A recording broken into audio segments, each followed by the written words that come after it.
오늘 저녁 놓치면 안 될 뉴스 한판 브리핑. 네, 한판 브리핑 김수민 평론가와 함께하겠습니다. 어서 오십시오. 네, 반갑습니다. 예, 자 오늘이 서희초 교사의 49제 추모일입니다. 교권 회복을 촉구하는 교사들의 행사가 이어지고 있죠. 네, 그렇습니다. 일단 교사들의 연가와 병가가 많아서 임시재량 휴업을 하는 학교가 얼마나 될까, 이것이 교육계의 주요 관심사였었는데요. 어제 교육부가 파악한 바로는 전국 30개 초등학교가 오늘 휴업에 들어갔습니다. 교육부 관계자나 연가, 병가를 낸 교사들의 징계 여부와 관련해서 오늘은 추모하는 날이기 때문에 징계 내용이나 수위를 별도로 말씀드리는 건 다음 기회가 있을 것이다라고 즉답을 피했는데요. 그러면서도 기존 원칙이 바뀌지 않았다라고 밝히기도 했습니다. 예. 오늘 오후 3시 서희초등학교 강당에선 49제 추모제가 서울시 교육청 주최로 열렸고요. 서희초 운동장에 마련된 추모 공간은 오전 9시부터 오후 10시까지 운영이 될 예정입니다. 오후 4시 30분쯤부터 국회의사당 앞 대로에서 집회가 열렸고, 그 밖에 대구 228 기념공원, 광주 5.18 민주광장, 대전 보라매 공원 등의 전국 각지에서 집회가 열렸고, 서울교대, 경인교대, 춘천교대, 한국교원대 등의 여러 교대에서도 오후 7시쯤 추모 집회가 열릴 계획입니다. 예, 여의도뿐 아니라 전국 각지에서 관련 추모 집회가 열리는 것인데, 근데 지금 며칠 만에 지금 교사들의 잇단 사망 사건이 일어나고 있습니다. 네. 지난 8월 31일에 경기 고양시 한 아파트에서 서울 양천 지역의 초등학교에 재직하는 30대 여성 14년차 교사가 숨진 채 발견됐습니다. 서울교사노조는 폭력적 성향의 학생들 때문에 고인의 고충이 심했다는 제보들을 입수를 했고요. 지난 9월 1일엔 전북 군산 해상에서 이 지역 초등학교 교사가 숨진 채 발견됐습니다. 인근 고인의 차량에서 유서가 발견됐고요. 전북 교사노조는 업무 과다와 특정인과의 관계로 힘들어했다는 정황을 밝혔습니다. 다만 이 단체는 조사 결과 승진 문제로 인한 직장 내 갈등설에는 선을 그었는데요. 교인의 교직 경력이 10년 6개월이라서 그럴 만한 시기가 아니었다라는 근거였습니다. 어제 9월 3일에는 경기 성남시 청계산 등산로 초입 부근에서 용인시 한 고등학교에 재직하고 있는 60대 교사가 숨진 채 발견됐습니다. 체육교사였던 고인은 자신이 부재한 사이에 한 학생이 다른 학생이 찬 공에 맞아 크게 다쳤고, 이 일을 두고 학부모가 감사 및 징계를 요청하면서 교육청 감사가 진행이 되고 있었던 것으로 확인됐습니다. 예, 지금 며칠 사이에 우리 선생님들의 사망 소식이 들어오고 있어서 좀 많이 좀 무거운 그런 상황이 더 가중되는 것 같습니다.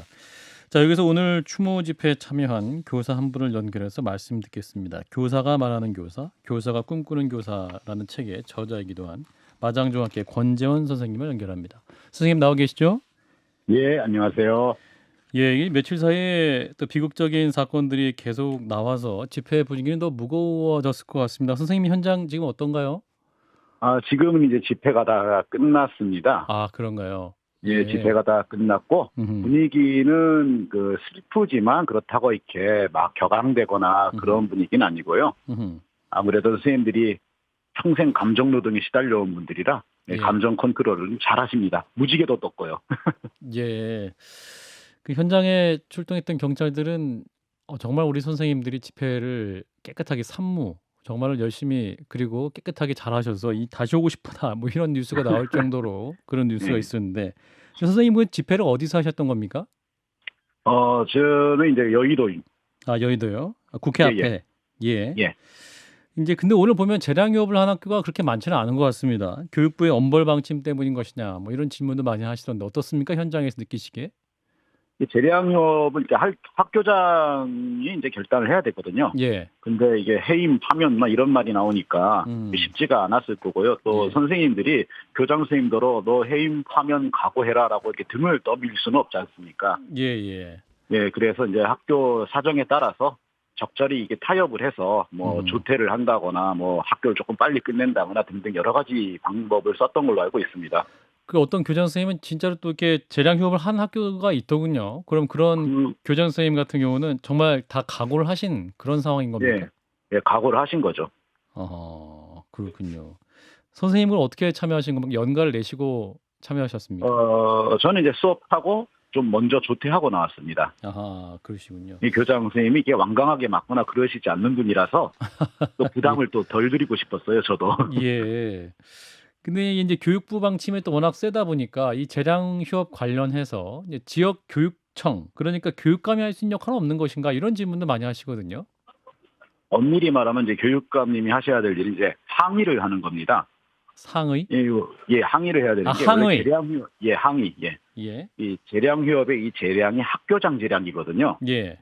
그러니까 이건 학사 일정 변경 사안인데요. 학교에서 시험을 며칠에 칠지, 방학식을 며칠에 할지, 뭐 수련회를 언제 갈지 이거는 학교 재량이 있지 않습니까? 교장 선생님이 정할 수 있죠. 방학도 그래서 저희 동네에 보면 초등학교마다 다르고 시작이 끝나는 것도 좀 예, 예. 다르고 뭐 이런 상황이더군요. 예. 그러니까 재량휴업이라는 게 그래서 사정에 따라 방학을 하루 늦추고 쉬는 날을 하루 앞으로 당기겠다 이거밖에 안 되는 거거든요. 예. 그러니까 이거는 당연히 이제 학교장 재량인데 이걸 가지고 겁박을 한다 그러면 이거는 좀 너무 심한 거 아닙니까 이게? 예. 그러면 수학여행 날짜도 교육부가 정해주면 되겠네요. 그러니까 뭐 실제 선생님들 항의를 하시기에 너무 크고 그렇다면 교육감이라든가 이런 분들이 좀 더 상의를 했었어야 했다 이런 말씀입니까? 예, 그렇습니다. 예. 자, 김종혁 대변인 그리고 장윤 변호사 함께 질문을 해주실까요? 네, 선생님 두 가지인데요. 하나는 20만 명이 모인 이번 시위가 비폭력, 비정치, 비쓰레기로 끝났는데 이것이 어떻게 가능했는지 사전에 뭐 선생님들끼리 그런 이야기가 있으셨는지 그게 하나 궁금하고요. 또 하나는 저는 이제 아이들을 키운 지 오래돼서 사실 학교 현장에서 이런 일이 벌어지고 있었는지 잘 몰랐습니다. 대단히 죄송하게 생각하는데요. 왜 이런 일들이 이런 그 교사들이 극단 선택을 하고 나서야 외부에 알려지게 됐는지 그 이전에 교사들의 어떤 고통에 찬 목소리가 왜 우리 사회에서는 이슈로 등장하지 않았었는지 그것도 참 저는 언론인 출신으로서 상당히 좀 뭐랄까 궁금하달까 어떻게 죄송스럽기도 하고 이런 복잡한 감정인데 좀 설명을 부탁드리겠습니다. 예. 일단 이번 집회가 이렇게 자꾸 만들어지는 과정이 예전과 달리 어떤 전교조나 뭐 이런 교원 단체가 조직하고 그러는 게 아니라 그때 SNS를 통해 가지고 익명의 주도자들이 나타나셔서 한번 집회를 개최하시고 그다음에 그 집회가 끝나면 그냥 해산을 해버리시고 그다음에 또 누군가가 익명의 자원자가 또 나타나서 또 다음 집회를 기획하시고 이런 식으로 확산이 되기 때문에 이게 그냥 굉장히 빠르고 기동력 있게 이렇게 만들어지는 것 같습니다. 그리고 이제 두 번째 부분 같은 경우는 우리 교사는 정치적으로 아무런 권리가 없거든요. 정당의 지지를 말할 수도 없고 가입할 수도 없고 후원할 수도 없고 그렇지 않습니까? 그래서 정치권에서는 교사의 목소리는 아무도 귀를 기울이지 않습니다. 뭐라고 얘기해도 아예 관심이 없는 거죠. 그래서 이게 이런 극단적인 사례가 나와서야 비로소 이제 귀를 기울이게 된 게 아닌가 지금 그렇게 생각을 하고요. 그래서 오늘 이제 여러 가지 이제 선생님들 목소리도 나오고 현장에서도 이제 많은 다양한 요구가 있었는데 그러면 어떠한 현실을 가장 먼저 바꿔야 된다 이런 목소리가 나왔을까요? 일단은 안심하고 교육을 할 수 있게 해달라는 목소리가 가장 크게 나왔습니다. 안심하고 교육할 수 있게 해달라. 예. 어떤 의미였을까요? 그러니까 평상시에 안심할 수 없는 환경이 뭡니까? 교육이라고 하는 건 어떤 형태로든 학생에게 어느 정도의 강제가 좀 부여가 되지 않겠습니까? 꾸지람도 할 수 있고 혹은 하기 싫은 것도 시킬 수도 있고요. 그렇죠. 그런데 이제 현재 법에 아동학대법에 정서적 아동학대라는 조항이 너무 모호해가지고 그래서 내가 기분이 상했어 이러면은 그 순간 신고가 됩니다. 신고가 되면은 이게 유죄 판결을 받든 말든 간에 일단 분리가 되는 거죠. 가르치는 현장에서 일단 밀려나야 되는 거예요. 교사와 학생이 분리가 된다. 그러니까 못 가르치게 되는 겁니다. 그리고 이렇게 신고된 사례의 거의 90% 이상이 나중에 아닌 걸로 판정됩니다. 정서적 아동학대가 아니었던 걸로? 아니었던 걸로 판정되지만 이미 반년이 지난 거죠. 이 반년 동안 그 선생님은 자긍심과 긍지와 뭐 그동안의 보람 이런 거 다 깨지는 상태가 되는 거죠. 그럼 그 정서적 아동학대 관련 현실적인 법 조항 자체를 개정해달라 이런 필요성을 말씀하고 계신 걸까요? 그런 걸 이제 말씀들을 하시는데 일단 보건복지부 보복이라 그러나요? 국회? 그쪽에서는 상당히 이제 완강한 편이고 그래서 이제 초중등교육법이나 이제 교원 지위 향상에 관한 특별법 이런 쪽을 통해서 이제 그 부분을 제어할 수 있는 다른 이제 우회 입법들을 이제 시도를 하고 있는데 이게 이제 쉽지가 않으니까 이제 좀 빨리 해달라. 이거 자꾸 시간 끌다 보면 그 사이에 또 죽고 또 죽는다. 이런 이제 목소리인 거죠. 장 변호사님. 저 역시 한 아이를 초등학교에 보내고 있는 학부모이고 오늘 선생님들께서 이렇게 모이신다는 거에 제 주변의 학부모님들께서도 자발적으로 학교에 아이를 보내지 않고 왜냐하면 재량 휴업을 하지 않더라도요. 그 뜻에 공감하시는 분들이 대단히 많으시더라고요. 일단 응원한다는 말씀 드리고 싶고 저도 네, 아이를 맞습니다. 학교에 보내다 보니까 적극적으로 교육 현장에서 훈육하고 교육하고 개입하시는 선생님들일수록 오히려 법적인 책임을 더 부담할 그 리스크를 안고 계신다라는 걸 정말 절감했습니다. 정말 교육 현장에 필요한 선생님들일수록 법의 잣대 위에 고소를 당하시는 일이 빈번하게 일어나는 걸 좀 종종 보는데요. 제가 선생님께서 주신 말씀 중에 다소 이런 상황이구나라고 알게 됐던 게 관련 상임위인 보건복지위에서는 아동학대 법과 관련한 개정 움직임에는 어쨌든 다소 좀 조심스러운 입장을 개진하고 있고 다만 교권의 회복과 어떤 개선을 위한 관련 상임위인 교육위에서 개선 방안이 좀 더 적극적으로 논의되고 있다. 이렇게 이해하면 되겠습니까? 예, 그렇습니다. 그런데 저희가 현장에서 저도 이제 변호사로서 아동학대 사건들을 해보면 아동학대 관련법 그리고 아동복지법이 개정되지 않으면 교육 현장의 리스크는 계속 있을 것 같은데 거기에 대한 선생님들의 우려의 목소리나 이런 부분은 없습니까? 이게 이미 10년 전부터 이미 존재했던 위험이거든요. 네. 10년 전부터 존재했던 위험인데 그 달라진 거라고는 그 10년 전에는 그 사회 전반적으로 어떤 교육에 대한 중요성을 인지하고 선생님들에 대한 어떤 사회적인 존중과 이런 게 남아 있었거든요. 예. 그래서 위험이 있는데도 그 위험을 이제 써먹지를 않았던 거예요. 그래서 있는지를 몰랐죠. 근데 최근 들어서는 말하자면 저 선생님을 막 함부로 해도 꼼짝 못하네, 때려도 반격 못하네, 이걸 이제 하나 둘 알게 된 겁니다. 그렇게 된 순간 이제 이 교사가 실제로 완전히 무방비 상태라는 게 이제 알려져 버리고 이걸 이제 악의적으로 사용하시는 분들이 하나 둘 이렇게 나오기 시작하고요. 어제 이제 용인시 한 고등학교 소속 60대 선생님이 이제 숨진 채 발견이 됐는데 이제 이분이 이제 그 학부모 민원 때문에 스트레스가 크셨던 것 같아요. 이제 자세히 내용을 보면 이제 체육 시간에 학생이 공에 맞아서 크게 다쳤는데 이제 그걸로 선생님이 고소까지 당했다. 뭐 이렇게 얘기가 나와서 우리 선생님이 큰 심적 압박을 받으신 것 같다라는 뉴스가 나오고 있습니다. 선생님도 현장에서 이 정도 규모의 이 정도의 사건이 흔한가요? 이게 뭐 흔하지는 않죠. 흔하지는 않은데 예. 그 단 한 건이 일어나더라도 그 사건을 딱 보면은 예. 이게 나한테도 일어날 수 있구나라고 하는 걸 깨닫게 되거든요. 예. 그러니까 나한테 이게 일어나지 않은 거는 이게 흔하지 않아서가 아니라 내가 여태까지 운이 좋았다. 예. 그렇게 생각하게 되면 어떻게 되냐? 앞으로는 조심해야겠다가 되죠. 그렇게 되면 적극적인 교육을 꺼리게 되고 그냥 규정에 나온 것만 체크리스트 만들어서 규정에 나온 것만 하고 조용히 넘어가는 그런 저희들끼리는 그래서 그런 경우를 좀비 티처가 됐다 그러거든요. 좀비 티처. 그게 어떤 말씀일까요? 그러니까 영혼 없이 그냥 규정대로만 움직이는 거죠. 저 아이가 이렇게 되면 안 될 것 같은데 괜히 얘기하지 마, 걸려, 방치하자 이렇게 되는 거죠.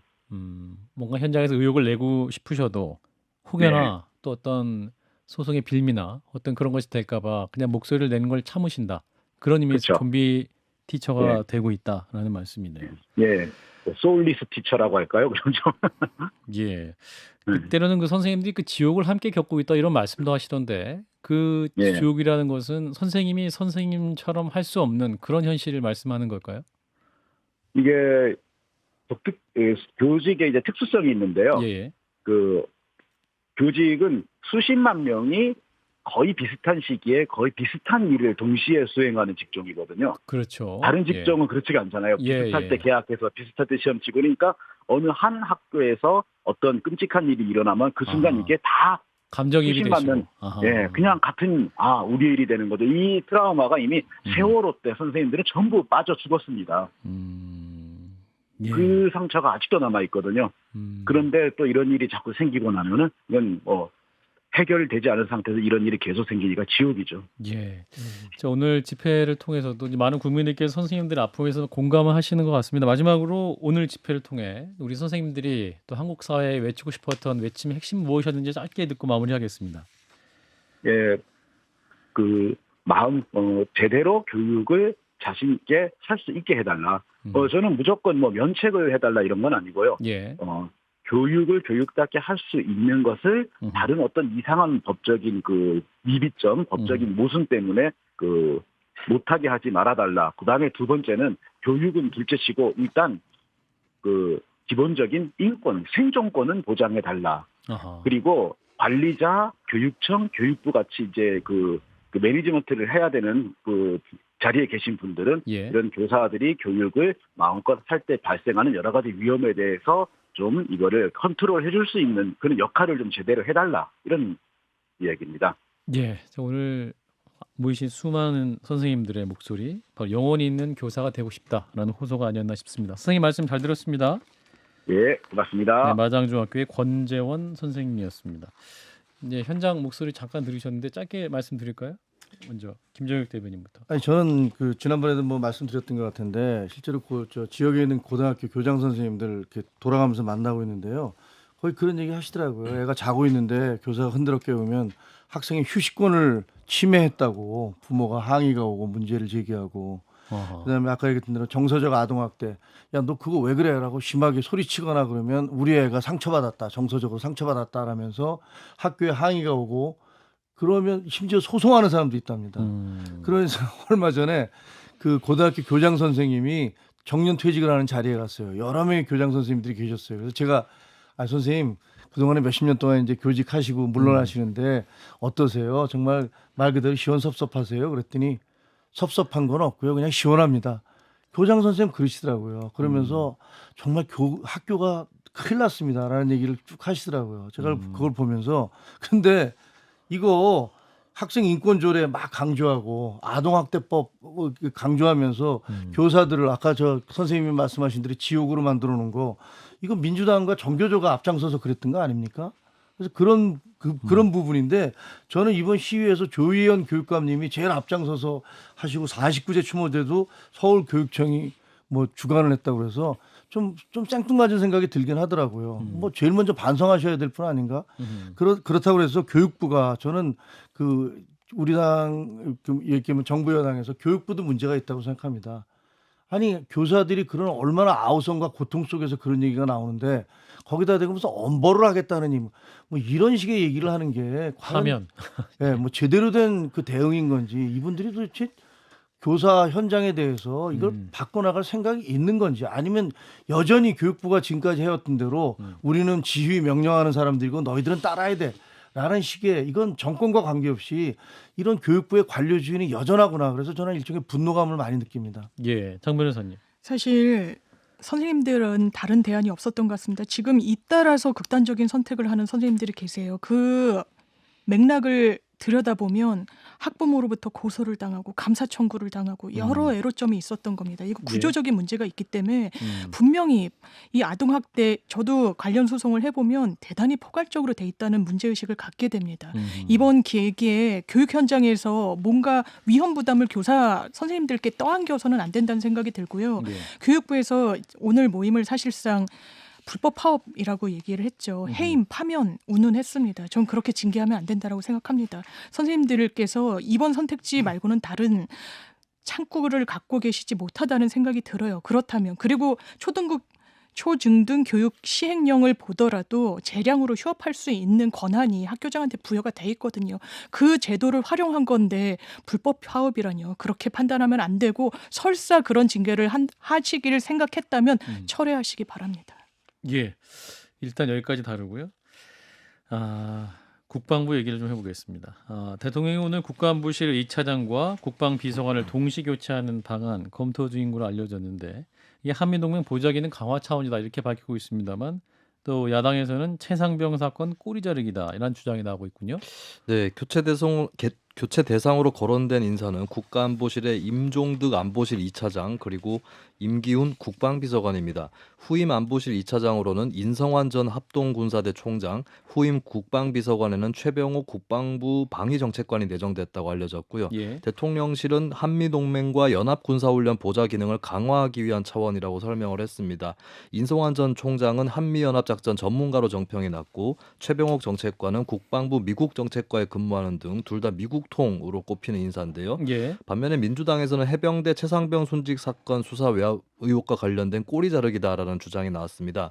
국회 운영위원회에서 이 주장을 제기한 김영배 의원은 지금 대통령실의 가장 우선순위 인사 수요는 시민사회 수석이나 홍보수석, 법률비서관을 비롯한 총선 출마자라고 하면서 갑작스럽게 2차장과 국방비서관이 무엇을 잘못했냐라고 의혹을 제기했고요. 예. 이 자리에서 이관섭 대통령실 국정기획수석은 아니라고 생각한다고 일축을 했습니다. 그리고 대통령실 한 관계자가 언론에 밝힌 바에 따르면 이 인사들은 적어도 6개월 전에 다른 연동된 군 인사 계획과 함께 준비를 해야 되고 이번 인사도 최상병 사건이 일어나기 전에 종합적으로 계획된 것이다라고 설명을 했습니다.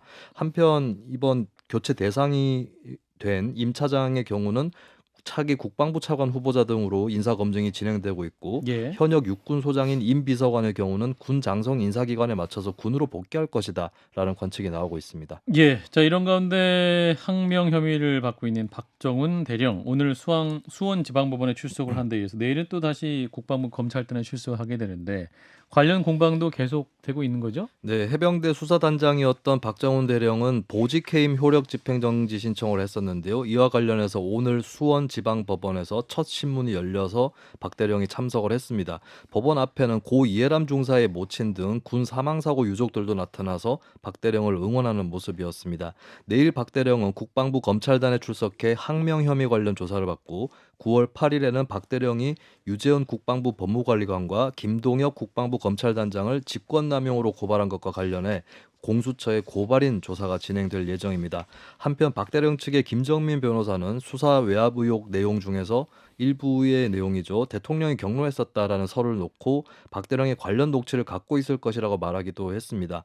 CBS 라디오 김현정의 뉴스쇼에서 주장한 내용인데 예. 본인이 확보한 것은 없다는 것을 전제를 하면서도 법무관리관 외압과 관련된 녹취, 해병대 사령관이 대통령을 언급한 녹취 이 두 가지 녹취는 갖고 이 싸움을 벌였어야지 그렇지 않았다면 정말 좀 너무 순진하지 않느냐. 그러니까 거꾸로 얘기해서 녹취를 갖고 있을 것으로 예상을 한다. 뭐 이런 취지에서 또 얘기를 하기도 했습니다. 본인이 확증을 한 거 아니고 갖고 있을 것이라고 본다. 본인은 이제 거기에 대해서 접하거나 뭐 예. 관련한 들어본 건 없다. 어떤 사실을 들어본 것은 없다라고 전제를 하긴 했습니다. 그러니까 어떻게 보면 본인 생각에 따른 상식적 추정, 뭐 이 정도 수준이라고 일단은 봐야 될 것 같고요. 정치권에서는 야당에서 박 대령의 구속영장이 기각된 것을 놓고 가세를 했습니다.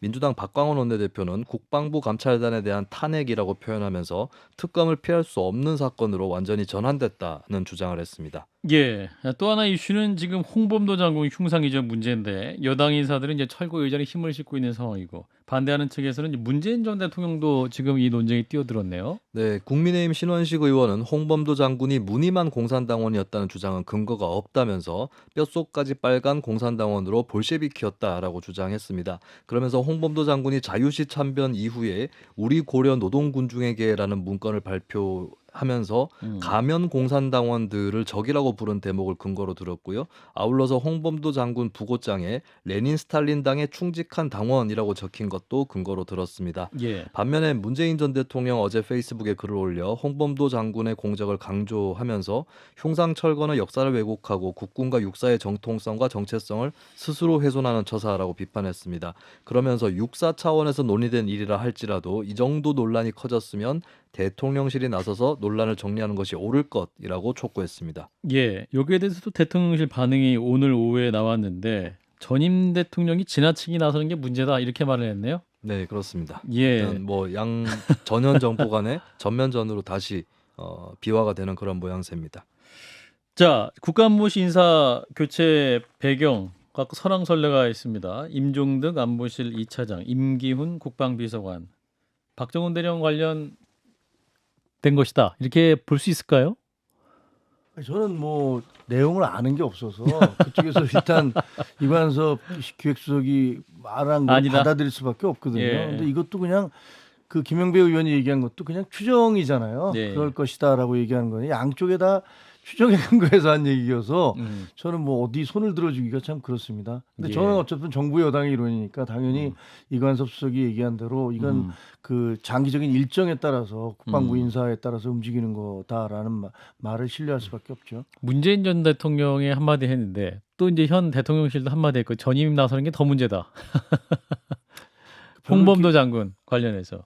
그러니까 이게 별로 이렇게 좋아 보이지 않잖아요. 예. 양 대통령. 저는 근데 무엇보다도 문재인 대통령께서 계속 이제 요새 말씀을 하시죠. 예, 모든 사안에 대해서 얘기를 하신단 말이에요. 본인은 이제 잊혀지는 사람으로 살고 싶다. 뭐 이런 얘기를 여러 차례 말씀하셨음에도 불구하고 최근에는 모든 사안에 대해서 언급을 하면서 쟁점의 중심에 쓰시려고 하는데 그게 과연 옳은 것인지 그리고 민주주의 발전을 위해서 좋은 것인지 저는 아니라는 쪽에 서 있습니다. 네, 장 변호사. 저는 안보실 2차장 교체가 이렇게 화제가 됐던 적은 없는 것 같아요. 임종득 2차장? 예, 그렇습니다. 수사 외압 논란과 무관하게 해석을 낳지 않는 겁니다. 유관하다고 보이는 거죠. 오늘도 이 김정민 변호사인가요? 이제 예. 다른 방송에서도 인터뷰하시는 걸 봤는데 예. 같은 언급을 하시더라고요. 2차장을 교체하면서 미주알 고주알 대통령실에서 설명한 이 전례를 봤냐고 반문을 하더라고요. 그 말인즉슨 뭐 한미일 동맹을 강화하기 위해서 어쩌고저쩌고 이제 해명은 하지만 이 지금 수사 외압 논란과 관련한 이 부담감으로 인한 교체 인사다라는 점을 부인할 수는 없어 보이고요. 저는 문재인 전 대통령의 이른바 이런 홍범도 장군 흉상 철거와 관련한 맥락에 있어서 그러면 본인이 함구하고 있을 땐 또 뭐라고 이야기를 할 것인가 여권에서 이런 생각도 다소 들고 사실 윤석열 대통령이 홍범도 장군에 대해서 언급하는데 문재인이란 키워드가 작용하지 않았을까라고 물음표가 쳐지는 부분도 있는 겁니다. 왜냐하면 그 운구를 모셔오거나 흉상을 제작하거나 이랬던 게 다 문재인 정부에서 있었던 일이니까요. 그렇죠. 그렇기 때문에 사실 여당 내부에서도 이건 보수의 행보도 아니에요. 역사를 지워나가는 건 우리의 애국지사 들에게 독립운동의 역사를 아주 뭐 공산당에 입적했었다 이런 이유를 들어서 지우고 부정하고 모욕 준 전례가 과거 보수 정부에도 어디 있었습니까? 이런 걸 보면 과연 이 보수의 방향인가? 이건 윤석열 대통령이 지금 보수 언론에서도 너무 우경화되고 있다. 이건 검사했을 때 어떤 보여줬던 태도와도 괴리가 있다라고 지적을 하고 진단을 하고 있는데 나아가서 우려를 표하고 있는데 전 대통령께서 정말 이쯤에선 중단하셔야 된다고 생각합니다. 예.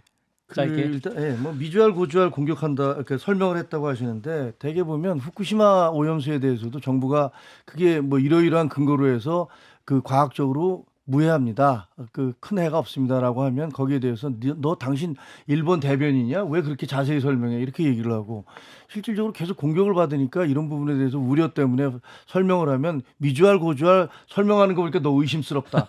이렇게 얘기를 하면요. 이 세상에 할 수 있는 게 없습니다. 그리고 저는 아까 지금 그 김정민 변호사도 얘기했지만 박 대령이요. 그 박정훈 대령이 예. 적어도 군통수권자인 대통령에 대해서 얘기하려면 어느 정도의 근거가 있어를 확보하고 있어야지 얘기하는 게 아닐까 이런 예. 생각이 들고 하지만 그렇다고 해서 오늘 자꾸만 뭐 양비론을 하게 되는데 예. 국방부가 어설픈 대응을 하는 바람에 처음부터 이거 사건이 더 커졌고 그다음에 이것을 무슨 구속영장을 청구를 함으로 해서 그것이 기각됐잖아요. 이런 것도 저는 굉장히 어설픈 대응이었다 이렇게 생각을 합니다. 예. 일단 여기까지 하고 마무리하겠습니다. 김수민 평론가였습니다. 고맙습니다. 네, 감사합니다.